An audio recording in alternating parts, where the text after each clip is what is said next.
ونصلي ونسلم على رسوله النبي الكريم أما بعد فأعوذ بالله من الشيطان الرجيم بسم الله الرحمن الرحيم ألا إن أولياء الله لا خوف عليهم ولا هم يحزنون صدق اللہ العلی العظیم وصدق رسولہ النبی الکریم۔ معزز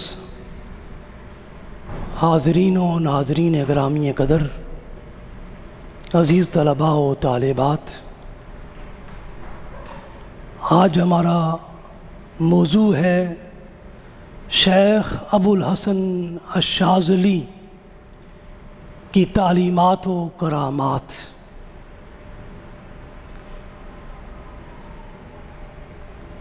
اللہ رب العزت نے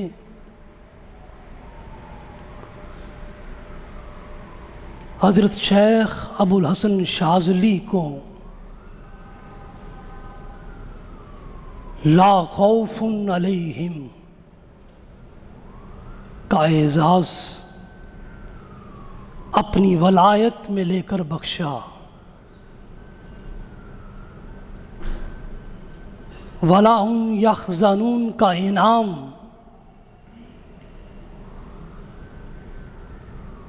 اپنی بارگاہ سے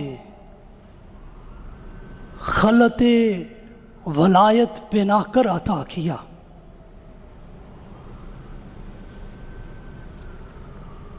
اس بنا پر جب ہم اللہ کے ان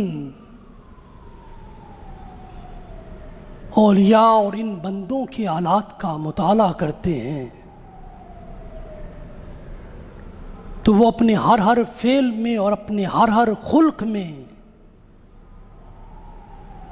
اللہ کے حکم کو اپنانے والے اور اخلاق قرآن کو اپنی زندگی میں اختیار کرنے والے نظر آتے۔ شیخ ابو الحسن شاذلی اپنے اخلاق میں بڑے ہی کریم النفس تھے۔ آپ فقراء اور مساکین پر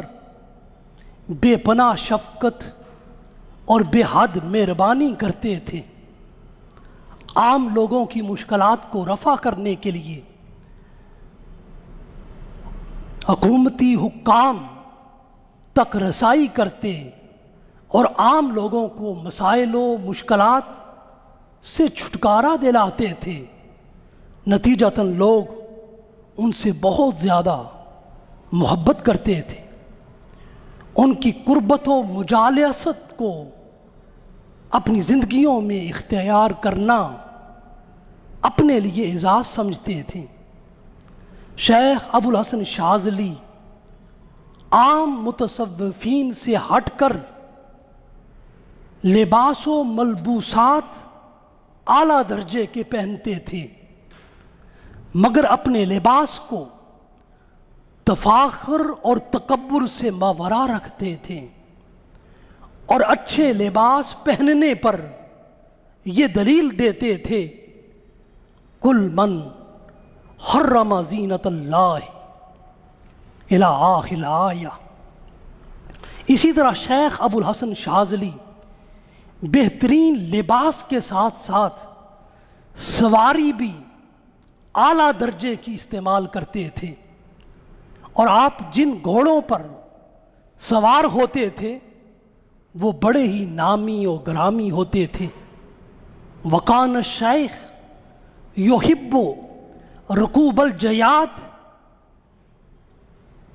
الاصیلہ۔ شیخ ابو الحسن شاذلی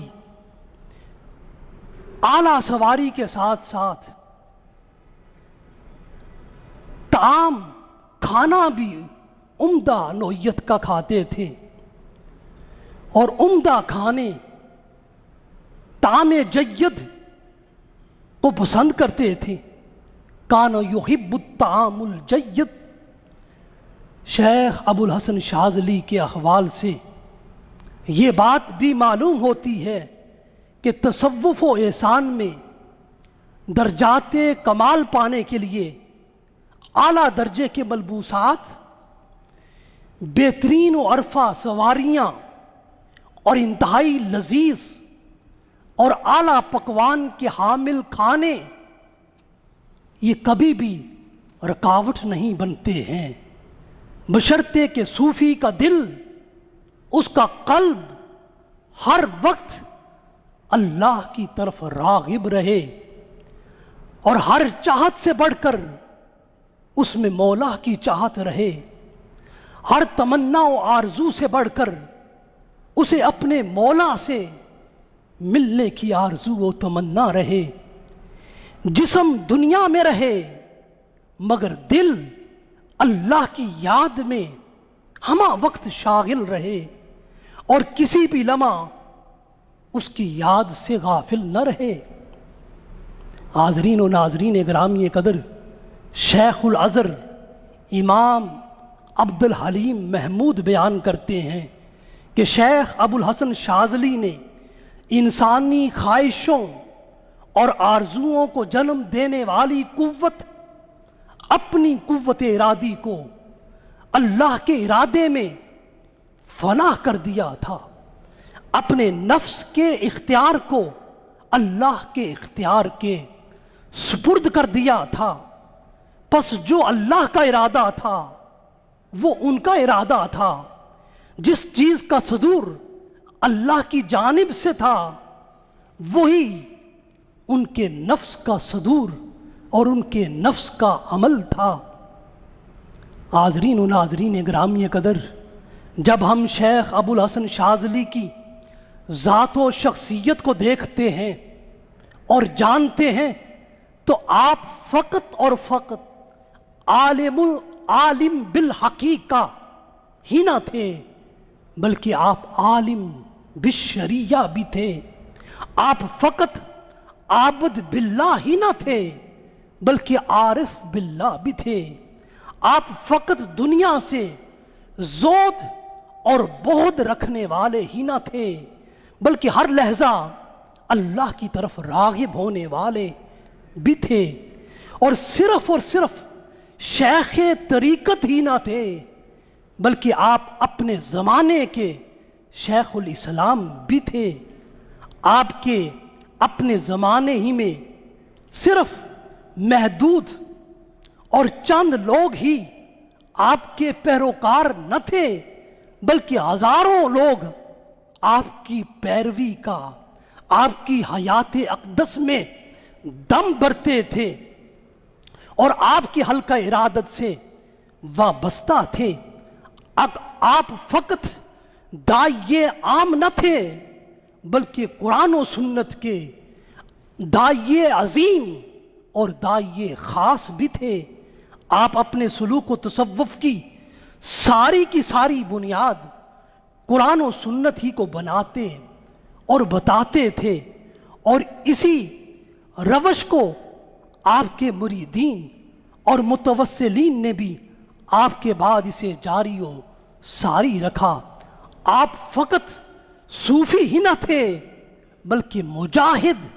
فی سبیل اللہ بھی تھے، سن کبر کی حالت میں بھی، بڑھاپے کی عمر میں بھی آپ نے جہاد فی الاسلام کے عمل کو جاری و ساری رکھا۔ آپ نے صلیبی جنگوں میں حصہ لیا اور مجاہدین اسلام کے حوصلوں کو، ان کی ہمت کو بڑھایا۔ آپ کے ساتھ بڑے بڑے علماء ازہر، جامعہ الازہر کے اساتذہ بھی شریک جنگ رہے، اور آپ کے ساتھ جن شیوخ الازہر نے اور اپنے زمانے کے کبار علماء میں سے جو ساتھ تھے جہاد میں بھی، دشمن کے ساتھ مقابلہ کرنے میں بھی، ان میں شیخ الاسلام عز بن عبد السلام کا نام آتا ہے، اسی طرح شیخ مجد الدین قشیری کا نام آتا ہے۔ حاضرین و ناظرین گرامی قدر، شیخ ابو الحسن شاذلی فرماتے ہیں ایک صوفی ہمیشہ حالت جہاد میں ہوتا ہے اور رہتا ہے، خواہ وہ جہاد اصغر ہو یا جہاد اکبر ہو، اور تمام صوفیائے اعظام اپنی زندگی کی بنا اس حدیث رسول پر رکھتے ہیں کہ جب رسول اللہ صلی اللہ علیہ وسلم ایک غزوے سے واپس آئے تو اپنے اصحاب سے آپ نے خطاب فرمایا، لقد رجعنا من الجہاد الاصغر الی الجہاد الاکبر، بلا شبہ ہم جہاد اصغر سے جہاد اکبر کی طرف لوٹ رہے ہیں۔ حاضرین و ناظرین گرامی قدر، جہاد اصغر دشمن کے ساتھ میدان جنگ میں لڑنا ہے، جبکہ جہاد اکبر معاشرے کے ناسوروں، فرعونوں، نمرودوں اور سماج کی تمام برائیوں کے خلاف لڑنا اسلام میں جہاد اکبر ہے۔ جہاد اکبر ایک مجاہد اپنے جہاد اکبر میں ایک مجاہد اپنے نفس کی بری خواہشات کے خلاف خود لڑتا ہے، شیطان کے وساوس اور حملوں کے خلاف مزاحمت کرتا ہے۔ ایک حقیقی صوفی وہی ہے جو جہاد اصغر کے میدان میں بھی نظر آئے اور جہاد اکبر کے محاذ پر ہر لمحہ ہر لحظہ دکھائی دے اور معاشرے کی برائیوں کو قلع قمع کرتے ہوا نظر آئے۔ حاضرین و ناظرین گرامی قدر، حضرت شیخ ابو الحسن شاذلی کا نظریہ تصوف و احسان یہ تھا کہ وہ اپنے تصوف کی ساری اور کل بنیاد قرآن و سنت پر استوار کرتے تھے۔ اس بنا پر وہ اپنے طریقے تصوف کو طریقے سنت اور طریقے قرآن و سنت سے تعبیر کرتے تھے۔ ان کے نزدیک تصوف وہی ہے جو قرآن سے محفوظ ہو، جس کی بنیادیں قرآن سے اور حدیث رسول سے ملتی ہوں۔ اس لیے ان کے نزدیک حقیقی صوفی وہ ہے لا یکون سائلا ولا طفیلیا، کہ حقیقی صوفی ہے کہ جو کسی کے سامنے اپنا دستے سوال دراز نہ کرے اور کسی سے مانگنے والا نہ ہو اور کسی غیر کے سہارے پر اپنی زندگی گزارنے والا اور غیر کے سہارے پر جینے والا نہ ہو اور کسی کا خوشامدی اور توفیلی نہ ہو، وہ ہر حال میں اپنی ذات پر اعتماد کرنے والا ہو، لوگ اس پر اعتبار کرنے والے ہوں۔ لا بد ان یعتمد علی نفسہ فی کسب قوتہ، وہ اپنی قوت و طاقت میں غیر پر بھروسہ نہ کرے بلکہ اللہ سے اپنے مضبوط تعلق کی بنا پر اسی کی ذات پر اعتماد کرنے والا اور بھروسہ کرنے والا ہو۔ حاضرین و ناظرین گرامی قدر، شیخ ابو الحسن شاذلی اپنے نظریہ تصوف و تعلیم کو علم الاحسان کے باب میں اس طرح بیان کرتے ہیں، ہر وہ علم جو تمہارے دل میں طرح طرح کی دنیاوی آرزوؤں کو جنم دے، تمہارے نفس کو انہی میں مشغول و مائل کر دے اور تمہارا نفس ان سے سرور اور لذت لینے لگے حتیٰ کہ وہ اپنے رب کا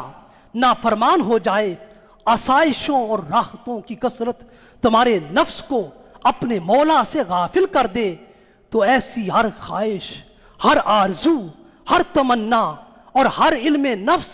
اور ایسے ہر عمل نفس کو اپنی زندگی سے نکال دو۔ فرمے بہی وخذل بالکتاب والسنہ، اور ایسے افکار و اقوال اور اعمال و افعال کو ترک کر کے اپنی زندگی اللہ کی بندگی اور اللہ کی کتاب اور رسول اللہ کی سنت کی تعلیم کے مطابق فرمایا کر لو۔ یہی تصوف ہے، یہی علم الاحسان ہے۔ شیخ ابو الحسن شاذلی فرماتے ہیں کہ تصوف کی حقیقت یہ ہے ان التصوف الحقیقی هو التابع من کتاب اللہ و سنت رسول اللہ صلی اللہ علیہ وآلہ وسلم۔ فرماتے ہیں حقیقی تصوف وہ ہے جو کتاب اللہ اور سنت رسول کے بالکل موافق اور مطابق ہو، اس لیے فرماتے ہیں تصوف و احسان میں سب سے بہترین اخلاق 4 ہیں۔ سب سے پہلا خلق یہ ہے المحبت للہ، اللہ کی خاطر اللہ کی مخلوق سے محبت کرنا، والرضا بقضاء اللہ، اور دوسرا اللہ کے ہر فیصلے پر ہر حال میں راضی برضا رہنا، اور تیسرا والزہد فی الدنیا، دنیا میں رہنا مگر دنیا میں دل نہ لگانا، اور چوتھا والتوکل علی اللہ، ہر معاملے میں اللہ کی ذات پر بھروسہ و اعتماد کرنا۔ مزید برآں فرماتے ہیں تصوف و احسان میں حکم شرع میں سے 4 بہترین اعمال ہیں۔ القیام بفرائض اللہ، باری تعالیٰ کے عائد کردہ فرائض کو ہر مسلمان، ہر مومن کا ہر حال میں ادا کرنا ایک متصوف کی، ایک صوفی کی علامت ہے۔ اور دوسری علامت اجتناب و محارم اللہ، جن چیزوں کو اللہ نے حرام قرار دیا ہے ان سے ہر صورت میں بچتے رہنا، ان سے اجتناب کامل اختیار کرنا۔ اور تیسری چیز فرماتے ہیں الصبر اما لا یعنی، ہر بے مقصد چیز سے خود کو دور رکھنا، فضول اور لغو باتوں پر صبر و تحمل کا مظاہرہ کرنا۔ اور چوتھی چیز فرماتے ہیں الورع من کل شیء یلہا، ہر حال اور ہر لحظہ اللہ کی یاد میں رہنا، اس کے ورع اور تقوی کو اپنی زندگی کا زیور بنائے رکھنا۔ حاضرین و ناظرین گرامی قدر، شیخ ابو الحسن شاذلی کے نزدیک تصوف و احسان کیا ہے، ایک صوفی کے اعمال تصوف کیا ہیں، ایک صوفی کی زندگی کن اعمال و اخلاق پر استوار ہوتی ہے، اس کا ذکر کرتے ہوئے شیخ ابو الحسن الشاذلی فرماتے ہیں ایک صوفی مجاہدہ نفس اللہ کی قربت کے لیے، اللہ کی معرفت کی نعمت پانے کے لیے اس آیا کریمہ کی بنیاد پر کرتا ہے والذین جاہدوا فینا لنہدینہم سبلنا، وہ اپنے مجاہدہ نفس میں مزید قوت اس آیا کریمہ کے ذریعے حاصل کرتا ہے۔ وَأَمَّا مَنْ خَافَ مَقَامَ رَبِّهِ وَنَهَى النَّفْسَ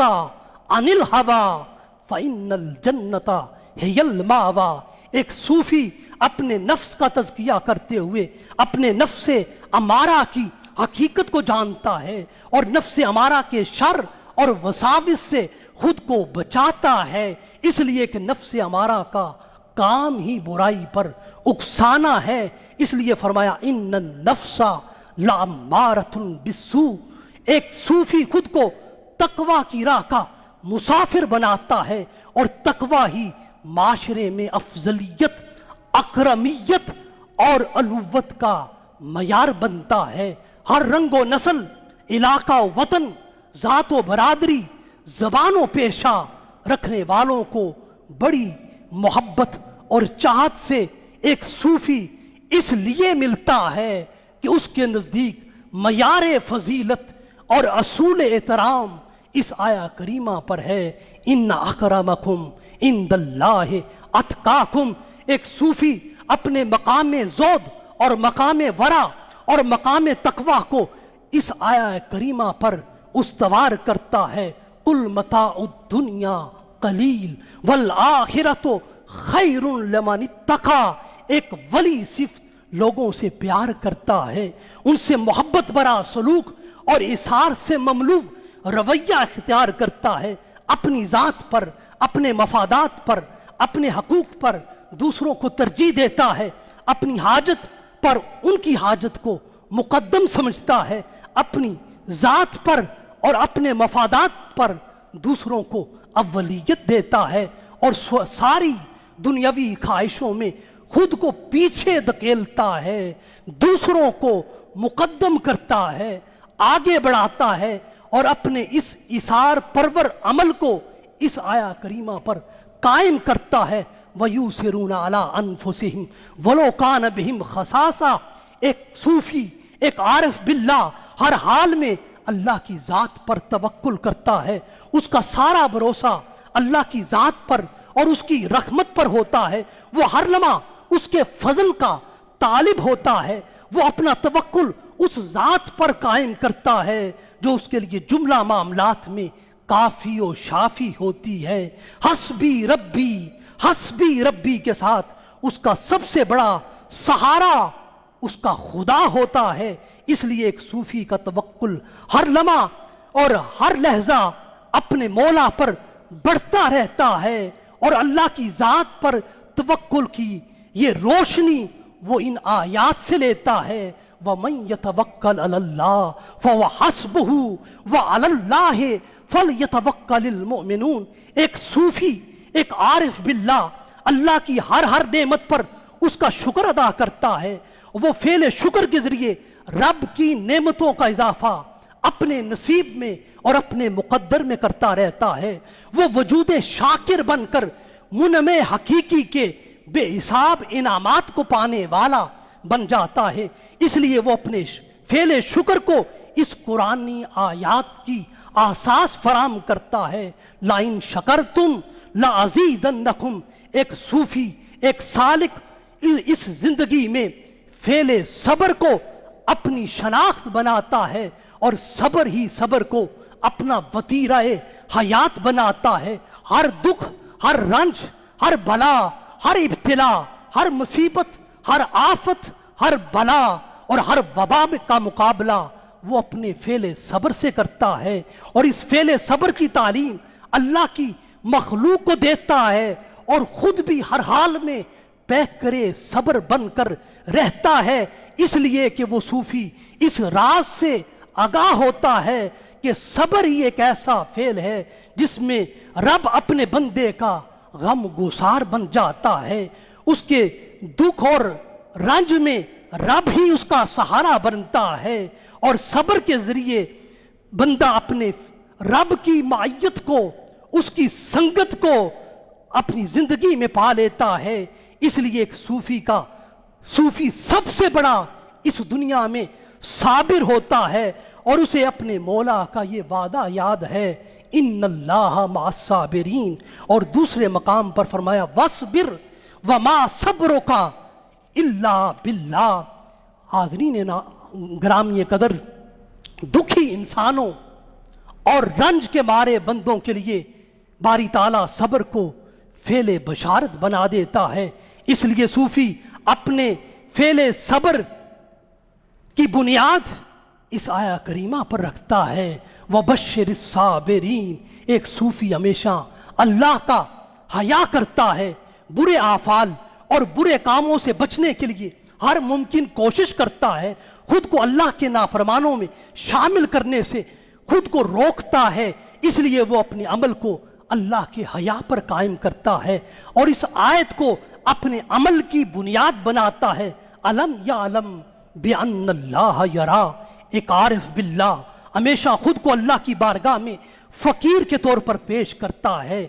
فقر ایک فقیر کا فخر ہے۔ اولیاء اللہ خود کو ہمیشہ فقیر اللہ کے اعزاز بلند سے مزین کرتے ہیں، اور یہ اللہ کی راہ میں نکلے ہوئے فقیر ابداً خود کو فقر سے مزین کرتے ہیں۔ للفقراء الذین احصروا فی سبیل اللہ۔ ایک عارف باللہ، ایک صوفی اللہ سے ہمیشہ اپنی زندگی میں محبت کا تعلق قائم کرتا ہے۔ وہ اللہ کے ہر حکم کو محبت کی قوت سے سر انجام دیتا ہے، وہ ہر امر الہی کو حب کی نظر سے دیکھتا ہے، وہ اپنے وجود کو اللہ کے لیے اور اللہ کی مخلوق کے لیے حب ہی حب، محبت ہی محبت سے مملو کر دیتا ہے۔ وہ اللہ سے محبت کا یہ عمل اور اللہ کی مخلوق سے محبت کا عمل ان آیات پر قائم کرتا ہے۔ فَالَّذِينَ آمَنُوا أَشَدُّ حُبًّا لِلَّهِ۔ اور اسے ڈرتا رہتا ہے، اپنے رب کا خوف اپنے دل میں رکھتا ہے، اسے معلوم ہے اگر اس محبت الہیہ میں ناکام ہوا تو یہ اعزاز کسی اور کو مل سکتا ہے۔ اس لیے حب الہی کی اس شدید طلب کی بنا پر وہ اپنے رب کا محبوب ہو جاتا ہے۔ یا ایھا الذین آمنوا من یرتد منکم عن دینہ فسوف یاتی اللہ بقوم